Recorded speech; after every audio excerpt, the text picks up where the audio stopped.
ഒരു കാഴ്ച കണ്ട് ഞങ്ങൾ ഇങ്ങനെ അമ്പരന്ന് നിൽക്കാണ്. എന്താണെന്നറിയോ, ഒരു അപ്പാർട്ട്മെന്റ് ഫുള്ള് കഫേസ് ആണ്. ഇതിന്റെ പേര് തന്നെ കഫേ അപ്പാർട്ട്മെന്റ്സ് എന്നാണ്. ടൂറിസ്റ്റിന്റെ ഒക്കെ ഒരു ഐക്കോണിക് സ്പോട്ട് തന്നെയാണ് ഈ ഒരു സ്ഥലം. നമുക്ക് സിറ്റി ടൂർ പോകാൻ സമയമായിട്ടുണ്ട്, അതുകൊണ്ട് മെല്ലെ അങ്ങോട്ട് നീങ്ങാം. പ്രതീക്ഷിക്കാതെ നല്ല മഴ ചാറി തുടങ്ങിയിട്ടുണ്ട്. അതുകൊണ്ട് റെയിൻകോട്ട് ഇവർ പ്രൊവൈഡ് ചെയ്തിരുന്നു. അറിഞ്ഞൊന്ന് കയ്യും കാലും നീട്ടിയിട്ടുണ്ടെങ്കിൽ കോട്ട ആകെ കീറി നാശാവും. One time യൂസിനുള്ളതാണിത്. ആദ്യമൊക്കെ മഴ കുറച്ച് ബുദ്ധിമുട്ടായി തോന്നിയെങ്കിലും കുറച്ച് കഴിഞ്ഞപ്പോ രസം പിടിച്ചു വന്നു. അപ്പോഴേക്കും മഴയും തീർന്നു. എന്തായാലും മഴ, നൈറ്റ്, കാറ്റ്, സിറ്റി ടൂർ ഇതൊക്കെ ഒരു അടിപൊളി വൈബ് തന്നെയായിരുന്നു. ഇവിടുത്തെ ബിൽഡിങ്സിന്റെ ഒക്കെ കൺസ്ട്രക്ഷൻ നോക്കി പഠിക്കായിരുന്നു കേട്ടോ ചിക്കു. ഇവിടുത്തെ മെയിൻ സ്പോട്ടൊക്കെ സിറ്റി റൈഡിന്റെ ഇടയിൽ നമുക്ക് കാണാൻ പറ്റും. ഡബിൾ ഡെക്കർ ബസിന്റെ മുകളിലായതുകൊണ്ട് നല്ല കാറ്റും കിട്ടും. സിറ്റി കാഴ്ചകളാണെങ്കിൽ കണ്ടിട്ടും തീരണില്ല. നമ്മുടെ നാട്ടില് മൂന്നാർ ഇതുപോലെ ഡബിൾ ഡെക്കർ ബസ് റൈഡ് ഇല്ലേ, അതൊന്ന് എക്സ്പീരിയൻസ് ചെയ്യണമെന്ന് വെച്ചിട്ട് കുറച്ചാളായി, ഇതുവരെ പറ്റിയിട്ടില്ല. കഴിഞ്ഞ വട്ടം മലേഷ്യ പോയപ്പോ ഇതുപോലെ സിറ്റി ടൂർ പോയിണ്ടായിരുന്നു. അതും നല്ല രസമായിരുന്നു കേട്ടാ. അന്നാണ് ഫസ്റ്റ് ടൈം ഇതുപോലെ പോയത്.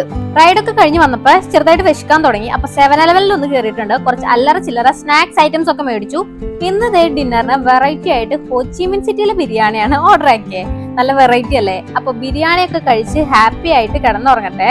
അപ്പൊ അടുത്ത വീഡിയോയിൽ കാണാം. ടാറ്റാ.